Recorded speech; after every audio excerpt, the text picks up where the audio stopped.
Full speed ahead, boo-boo! Okay. Take off with the wildest bears on Earth. Meet Yogi and Boo Boo. Looking good, Yogi. They're grabbing lunch. We've got our first customers. One basket at a time. Nice day for a picnic. What the heck was that? Oh, I have problems with potato salad. Bears avoid people, not run around stealing their food. I smell PB&J. I'm okay. Yogi's got the smarts. You do come up with some good plans, Yogi. That's because I'm smarter than the average bear. Boo Boo's got the moves. Kicking it. Hey, boo-boo, let's go fuck with Ranger Smith again. Because you know that's all he does, man. Yeah. He talks like this, and he gets a lot of a picnic of biscuits. Hey, I'm the only Jewish bear in the forest. What about the ranger, Yogi? Fuck the ranger. Which is what he always says, man. I mean, it's a very simple cartoon because that's what Yogi does. I mean, that's what they do. That was why I was wondering how they're going to make a movie about this. It's a bear that has a picnic basket addiction, and he likes to just screw around with this ranger all day. Well, now let's be fair. He really is smarter than the average bear. Oh, he talk. You know, he wears a hat and a tie. He can talk. He wears clothes. He walks on two legs instead of all four. So that's a phenomenon in itself. I'm about to say, I didn't learn how to tie a tie until I was 24. This bear knew how to tie a tie at the age of 3. So even the movie acknowledges that, it's not one of those like Garfield where like no one really hears him, just the audience. It's like, okay, the movie acknowledges this bear can talk, he walk around, he's smart, and that he is rare, which seems to indicate there are other talking bears somewhere. But even so, when you get to the whole plot of the film, which is of course, the only really thing they could come up with was we've got to save the park against evil developers. You're like, why don't you just advertise that you got a talking bear? It seems like right there, it's story over, Well, really. Clearly, we're in a universe where, while it's not everywhere, it's not enough to shock people. Like, maybe there are other talking animals throughout the world. Still think it would be enough to get tourists, though. I mean, all I wonder is how in the hell. I mean, he's a smart bear. So does he still take a shit in the woods like? Or does he actually use a toilet? No. Paper? No, that's that's for the sequel. He used to, but he kept running into the Pope out there. So. he uses little rabbits to wipe his ass with. You heard about the whole rabbit joke where shit doesn't cling to their fur. Talking rabbits, by the way. You know what? I have always liked Yogi Bear, which is why I think I'm kind of partial to not coming down on this film very hard. Have you really? You've always really been a Yogi Bear fan? Man, I thought everybody liked Yogi Bear. He's all right. I mean, I didn't dislike him. I grew up loving Yogi Bear. Well, a lot of it, at least for me, my only reason why I liked Yogi Bear was because it was always fun to try to talk like him. Because he had that distinctive voice. He's one of the few Then he becomes Jewish for some reason. It's so distinctive. It sounds like Art Carney and Barney Rubble. Boobala, you gotta get the picnic basket. Well, that is true. That we were talking about this the other day. It is based on Art Carney, and they premiered Yogi Bear. The first time I think he appeared was in 1958. Now, I didn't know this, is that he didn't have his own show. Like, there's only one person who I can really think of that hates Yogi Bear, and that is Huckleberry Hound, because Yogi Bear he premiered on an episode of Huckleberry Hound, and then he pretty much became more famous than Huckleberry Hound. So Huckleberry Hound is somewhere in a hotel room with a cocaine table in front of him, like, sees the Yogi Bear movie on TV, and he shoots it with a gun. Like, fuck you, Yogi Bear. Leon, you know all this, right? Didn't you draw Yogi Bear? Didn't you come up with the concept of Yogi Bear? As a matter of fact, the problem is, not only was Huck jealous of Yogi, but Huckleberry Finn was he's a hillbilly. Huckleberry Finn or Huckleberry Hound? Huckleberry Hound. Which Huckleberry Finn was a hillbilly too. But he was a hillbilly. So he hit the moonshine pretty hard after the whole thing happened, and now he's kind of a meth head. And we'll be right back on Spill.com's Behind the Cartoons. Coming up next, Huckleberry goes on a shooting spree. Snagglepuss arrested with a pound of marijuana. That movie, Winter's Bone, that was supposed to be about me. I succumb to meth and prostitutes and hookers. But man, and who was the guy that originally did his voice? Dawes Butler. Okay. Dawes Butler did the voice of almost all those Hanna-Barbera cartoons. Really? Yeah.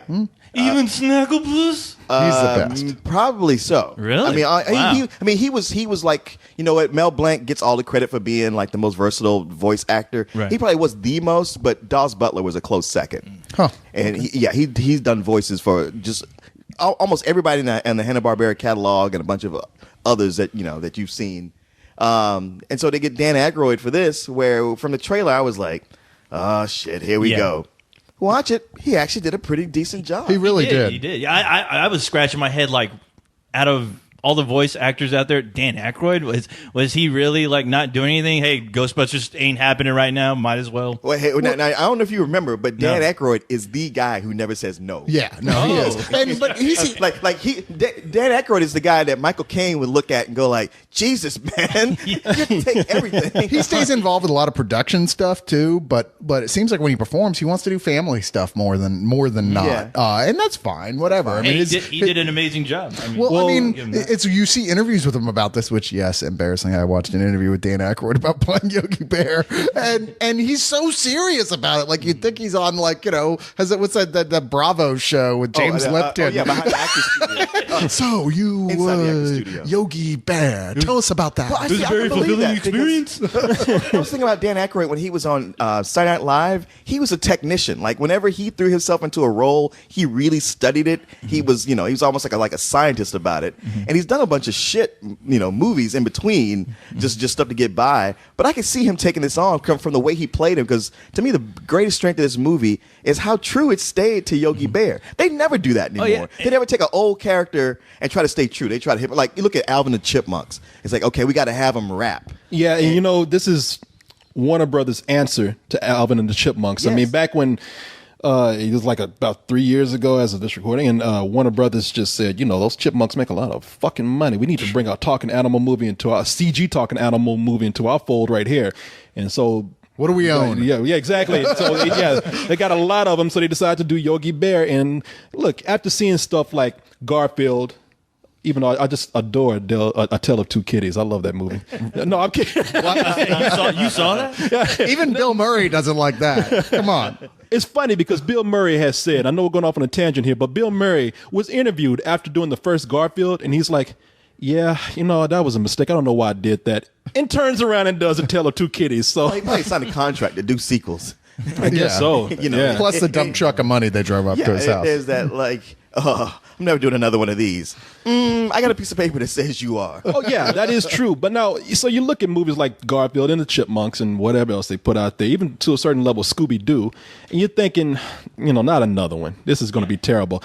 And the reason why I think something like this works, and it's not a great film, but the reason why it works is, one, they don't try to make Yogi too hip. Now, there's some parts, he's dancing to I Like Big Butts and stuff like that, but they're very brief. But Yogi It's not hip anymore. It's like 20 years old. Well, see, there you go. Look, Like I said, he's old school. The thing is, Yogi isn't wearing a fucking hoodie, and that's all I was happy about. True. It's like I don't want to see Yogi and Boo Boo wearing hoodies. And Boo Boo in a black Malcolm X cap.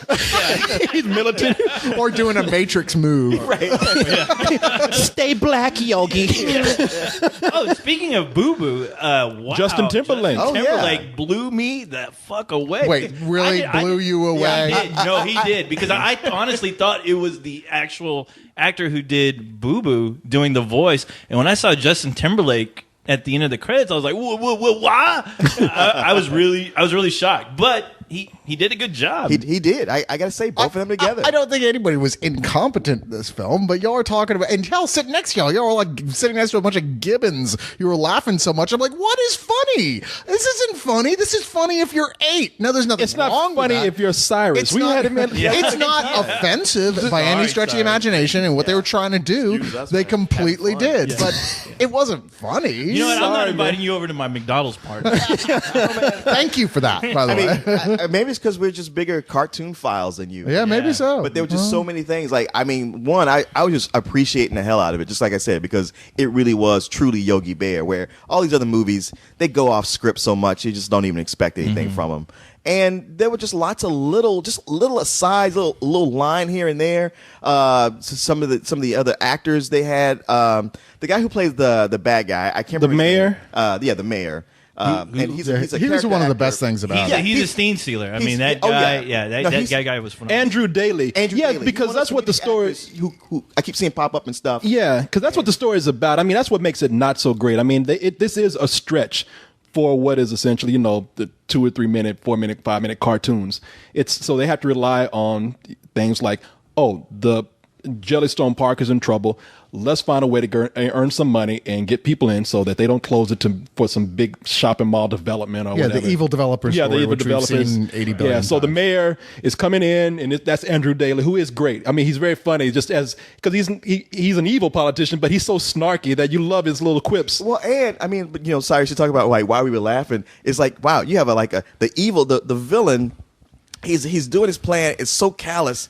It's not even a good plan. It's like the guy's actually pretty incompetent. Just the plan itself is funny to me. It's like even if he accomplishes this, he's gonna fuck up later and go to jail. For something else. Because obviously it's not going to end with him winning. But but I felt like even if it did, it would just it would be funny in itself. Well, what worked for me was that he was so self-aware. Yes. That he was like, yeah, this could work. It probably will, or it probably won't, but who cares? I'm still a fucking jerk. Yeah, You're gonna be on your ads looking for a job. Yeah, so he's coming in. He's like, I'm gonna shut down Jellystone Park, and Ranger Smith, who's played here by Tom Cavanaugh, he at this point he's like, you know what? I'm ever the optimist. I can make this thing work. I got this fine ass documentarian coming in, played by Anna Faris. I got a chance to hit on her. We're probably going to end up on some dates. She's gonna help me figure out how to make people want to come in and buy season passes and. This is done. I mean, in one day it is. It looks like it's working. I mean, wow, we got tourists coming in. We're getting money. But there's two things. One is his assistant, played by T.J. Miller, who wants to be a ranger so bad that he's just screwing up all over the place. But he can push that aside. No, the main thing is fucking Yogi Bear, man. Yogi Bear is so into like stealing people's picnic baskets, being a center of attention, trying to dream up harebrained schemes that it's whatever he does is going to go wrong. Oh boy, oh boy, oh boy. Our days of getting banged up to grab a meal are over, boo-boo. From now on, the picnic baskets are going to fall into our arms. Soldering iron. Here you go. Thank you. Okay, that should do it. Test rock. Okay, Yogi. Weight sensor triggered. Basket in position. Launch spring starts coiling. Firing pin drops. And... bullseye! I'm so smart it hurts! You're standing on the soldering iron. Or it's that! Ooh, hot! Ooh. And sure enough, if anything can happen to save this park, Yogi Bear's gonna come in and ruin it. Well, it is funny how they point out the fact that besides being, a very intelligent bear, Yogi is a megalomaniac who really does have, like, they even point out, it's like, why do you feel like you have to be the center of attention? Yeah. To the point it hurts his feelings, like, shit, Yogi, I got a problem. Oh, he's sort of being like a sociopath. I mean, the only thing that's keeping him from killing people is, which he probably will start if he can't get his picnic basket fixed, is like, yeah, he loves food more. I mean, but who didn't, like, in their mind at one point, but even little kids, when the ranger just tells him off of that scene, didn't picture Yogi just unsheathing those claws and just... You know what? Pulling a grizzly man Wear clothes? Why can't you be more like a real bear? Okay. Yeah. he's like, well, I do have claws. Right? Wow, humans taste much better than the shit in picnic baskets. Yogi, no. Yogi Bear 2. I know how the taste for But human listen, blood. Okay, now I was the one that was sitting by. I was the one sitting by Cyrus the whole time. So I was the one So while cackling. Nicole's over there having a good time, Yeah. I'm the one that's sitting by him. By him just glowering like. Well, no, the whole time. In fact, I started leaning on Coles more and more because all I could hear on my left side was. He sounded like a bear waking up. Actually, I wasn't exasperated by this at all. And You sounded like it. What you were hearing was me yawning because it was a 10 o'clock in the morning screening, and I'm not as good with those. It wasn't because, the movie is what it is. I mean, it's a Yogi Bear film, and it's better than 80% of the films out there of the this average bear movie. But that's not saying much, really, because these films are generally pretty bad because they're not trying real hard. This one, at least they were trying. I just didn't think it was real funny. And that was really my only really problem with it. I'm like, it's a comedy that doesn't appeal to me on a comedic level. I would be like you. I seriously would, because there is not a lot there. You don't want to be like him. No, not really. I'm just soul. trying to make him feel good. Come on. We're about to jump I all got no over. soul till the next thing it's you and me versus Corey. Yeah. I love that every week is like different alliances. Cyrus sucks this week. Let's not hang This out week, with him. Cyrus sucks. But besides somebody like eat worms. some of your people like Andrew Daly, who's very funny, like people like Tom Cavanaugh and T.J. Miller, they're not. They're very mediocre in the film. Well, the material's not there. It's not there for them. Material. That's what I'm saying. Even Anna Faris, who I like, is not at her best here. But Yeah, they're not playing her up for comedy. But which is always weird because she's really funny lady and she's kind of the straight man here. well, she has a comedic moments. Except like a lot of people in this movie, the human characters don't have a lot of funny lines, except for when they're interacting with Yogi Bear. And I like Yogi Bear, man. I mean, for me. It really is hard not to like him whenever he's on screen. He made me laugh. The stuff that he would do with Boo Boo made me laugh. I mean, like scenes where they would he would be discovered, like going into his cave, and Ranger Smith would be like, "Hey, yo, wait a minute, what? Why the fuck is this soda machine in here?" And he's like, "Oh, what soda machine, sir?" I mean, it was so fun to see him just try to cover his tracks and not do it very well. And I think that again, it's because they tried to keep the essence, and I'm making it sound deeper than what it is. They kept the essence of Yogi Bear to what it truly is. No, they stayed true to his roots. No, I mean, it's a simple cartoon. It's a character modeled after somebody already with, like we said, Art Carney from The Honeymooners. But even then, that's still funny here. They didn't try to add a lot of fart jokes in here, which would be very easy to do with a movie about a bear that loves to eat. They talk about it, but again, it's brief. They don't do it. And a lot of this just seemed like, you know what, we're really going for whimsical fun, mainly for kids, instead of trying to talk down to kids by saying, "Hey, look how 2010 Yogi Bear is now." So that's why I like this. I think it's a real feat to pull off having a movie like this that is a kid's movie, and yet adult can. Doesn't necessarily will, but can find very enjoyable and funny, and sticking, like you say, it's true to Yogi Bear, and it sounds like it's an easy feat, but it's not. We're talking about 6-minute cartoons that you're turning into an hour and a half movie, and we watch people drop the ball spectacularly all the time. Saturday Night Live. Oh, just over and over. Yeah, those skits, but just anytime they take an old cartoon, we go in just already groaning. Even seeing the trailer of this, this is gonna be torture. And it turned out that, it worked. And the thing is, they also do the thing, it's been a formula in a lot of these kind of movies lately, is to have a villain who's a comedian, who's they're not just a villain, they're kind of like a low-level asshole. You had David Cross in the Alvin and the Chipmunks movie, and then Ken Jeong in Furry Vengeance. But Andrew Daly works the best at this. And he's one of these characters, every time he comes on, you can't wait to hear what he's going to say next. But Yogi Bear's the same way. Him and Boo Boo together. It's like, man, what are they going to do? They really draw the attention. The human characters are weak, sure, but the main attraction is not. Yeah, it's not them. I'll say this about the 3D.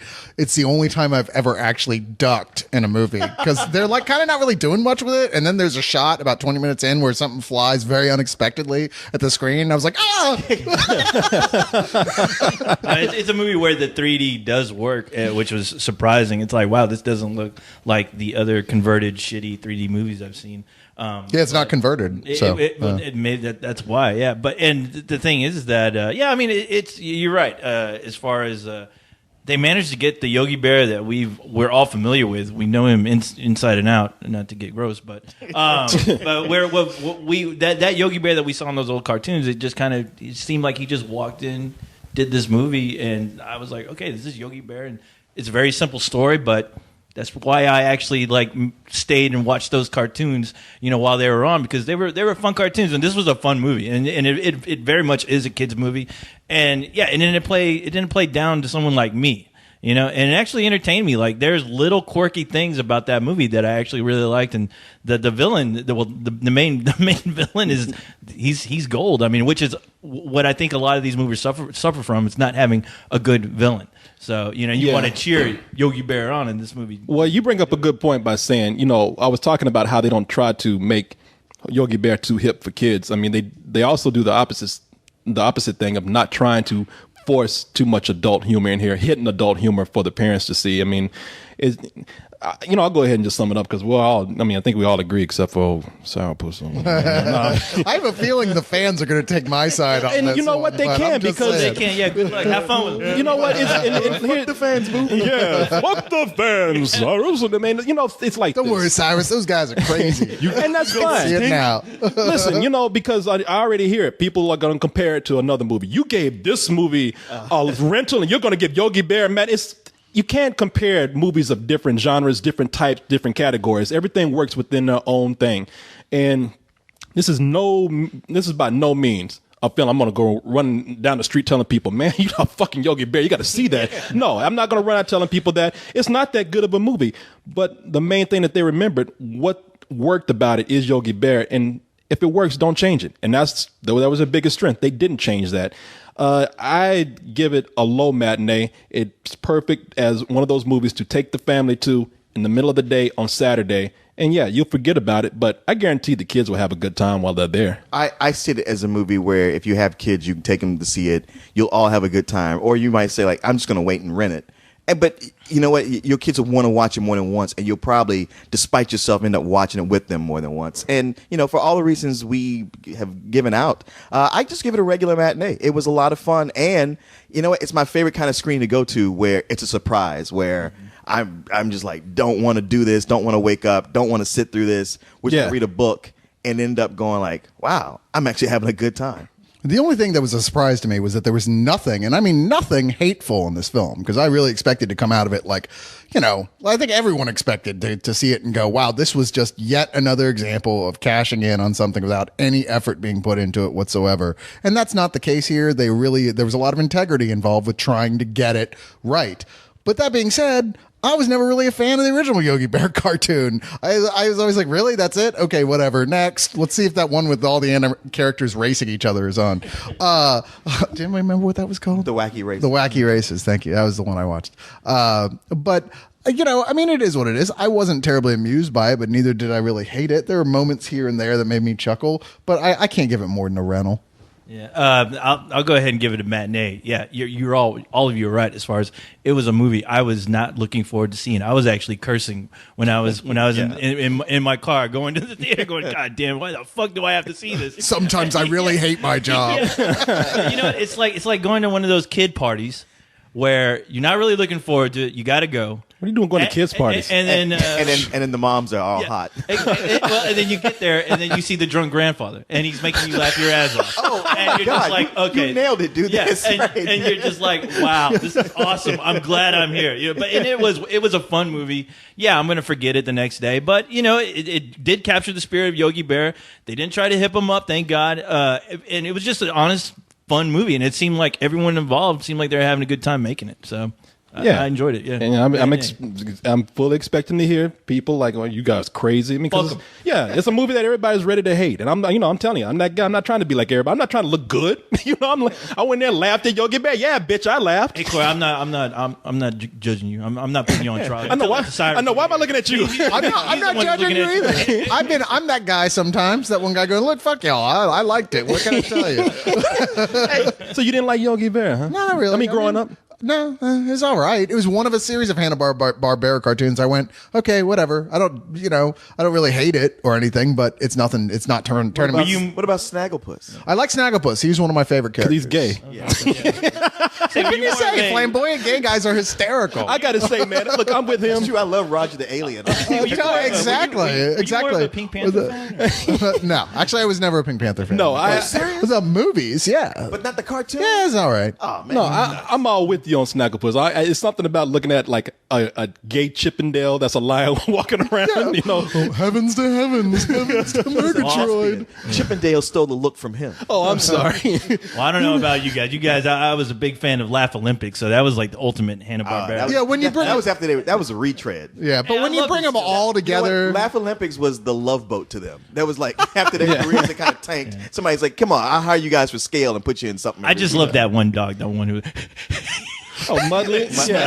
Was it Muttley? Was that Muttley? He needs his own goddamn movie. After this, I was like, where's the Muttley movie? And listen, I can totally understand why you, Cyrus, would not like Yogi Bear, because I mean, Hanna-Barbera does that a lot. They have the animals who just screw with the human owners all the time. I mean, they hate these animals. Like what's his name from? Oh yeah, Mr. Peebles and McGilla. And McGilla Gorilla. I mean, even Muttley was getting on Dick Dastardly's nerve. He's a villain. He's just kind of like, I'm about to get a real villain on your ass and murder you, you little motherfucker. Because he'd screw up, and the dog who was supposed to be on his side is like,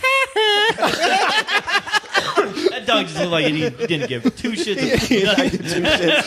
he's just there to watch shit fall apart. Yeah. Doesn't matter who it happens to. Yeah. He's just Schadenfreude, the dog. I'm about to give a damn about you, Dick Dastardly. Who are you to me? Smoking weed. Four grown-ass men trying to chase a pigeon. What Yeah, who the hell are you? Yeah, so I don't blame you like him out. I'm surprised Ranger Smith didn't ever take Yogi out in the woods and just say, Yogi, look over there. Look, what do I see? Oh, I see him, Ranger Rick. Nothing but fields and fields of picnic pound. The rabbits, Yogi. Look at the rabbits. Ranger Smith over there laying on a bearskin rug with a hat and a tie on. I'm toasting himself. I finally got the son of a bitch. I finally got him. And he does it all naked. What? or maybe Cindy Bear is in the shower during this scene. Now you're getting I think something this is illegal, just, brother. I think this is just Rangers Cosmo centerfold is what that is. I got Yogi. And together, This is the most advanced picnic basket stealing technology ever invented. Wow. they've got lunch covered I'm so smart it hurts. in 3D. It's got a little of everything. Music, stunts, magic, and I jump over Boo Boo at the end. No, you don't. I'm gonna try it. I don't care.